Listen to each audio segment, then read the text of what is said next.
မြန်မာပြည်လည်းမဟုတ်ဘူးဘွဲရအလကားဆိုတာကဘာမှမဖြစ်နေတယ်အမေရိကန်လိုနိုင်ငံမျိုးကြီးတွေအင်္ဂလန်လိုနိုင်ငံမျိုးကြီးတွေမှာဘွဲရအလုပ်လက်မဲ့တွေအများကြီးဖြစ်သွားပြီမင်းတို့ကတော့လို့တာမန်ကြောင်းလေးတွေနဲ့ဘွဲရတာဘာဟုတ်လေအလုပ်ကင်မဲ့သွားတာတွေအများကြီးဖြစ်သွားပြီအဲ့ဒါဘာဖြစ်လို့ AI မတက်လို့ဒါကြောင့် artificial intelligence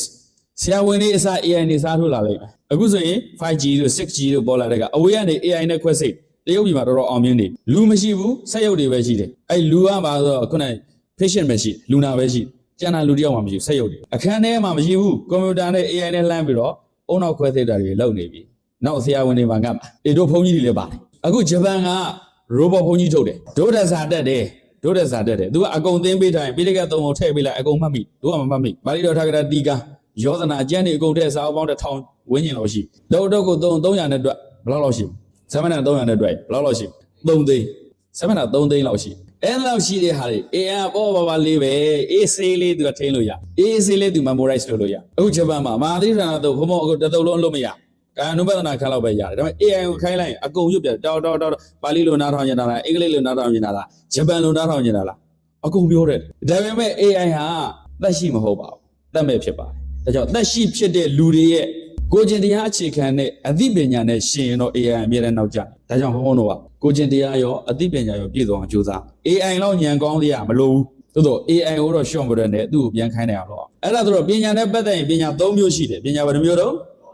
အလုံးကြကြပြောပညာဘယ်နှမျိုးတော့အခုကအသိပညာနောက်တစ်ခုကအတတ်ပညာနောက်ဆုံးတစ်ခုကနည်းပညာပညာ၃မျိုးပြန်ပြောအသိပညာအတတ်ပညာနည်းပညာအသိပညာကလောကအခက်အခဲတွေကိုရင်ဆိုင်ဖြေရှင်းဖို့အတွက်အသိပညာကိုသင်ယူကြလောကရဲ့အခက်အခဲတွေကိုရင်ဆိုင်ဖြေရှင်းဖို့အတွက်ဘာပညာလို့တော့အသိပညာရှိမှဝိဇ္ဇာဆိုတာဒါပဲအသိအလိမ္မာဉာဏ်ပညာဝိဇ္ဇာအမောဟပညာကို6မျိုးပြန်ပြောအသိဆိုတာလည်းဒါပဲအလိမ္မာဆိုတာလည်းဒါပဲဉာဏ်ဆိုတာလည်းဒါပဲပညာဝိဇ္ဇာအမောဟပဋ္ဌာန်းမှာတော့ဟေတုပိသီမှာအမောဟဟေလို့ဒီလိုပြောတာအဲ့ဒါတွေတခုတည်းဉာဏ်ပဲပြောတာဒီဉာဏ်တခုတည်းကိုပဲဖွင့်ထားတာဒါကြောင့်အသိပညာဘာအတွက်လိုတာတော့ဟဲ့လောကအခက်အခဲတွေကိုရင်ဆိုင်ဖြေရှင်းဖို့အတွက်ဘာလို့တော့အလုံးပြန်ပြောအသိပညာဘာအတွက်လိုတာတော့ဒါကြောင့်သားတို့သူတို့အသိရှာအသာရှိအသိတာရှာအသာလေးနဲ့ချမ်းသာသွားသာရပဲအသိမရှိတဲ့အခါမင်းတို့သိပ်ပင်ပန်းသွားဒါကြောင့်ဆရာကြီးအောင်တဲ့လူငယ်တွေအုံနောက်ကိုကြောင်းကြိုက်တယ်အုံနောက်ကြောင်းမကြိုက်မင်းတို့ပသိုးကြောင်းကြိုက်တယ်နောက်တော့ပသိုးတောင်ကြောင်းကြိုက်ဖို့မလွယ်ဘူးတို့နိုင်ငံကတောင်သူတွေဘုံကနှိမ်ပြောတာမဟုတ်စာလဲစာနာလဲစိတ်လည်းမကောင်းစပားတွေစိုက်လိုက်တာ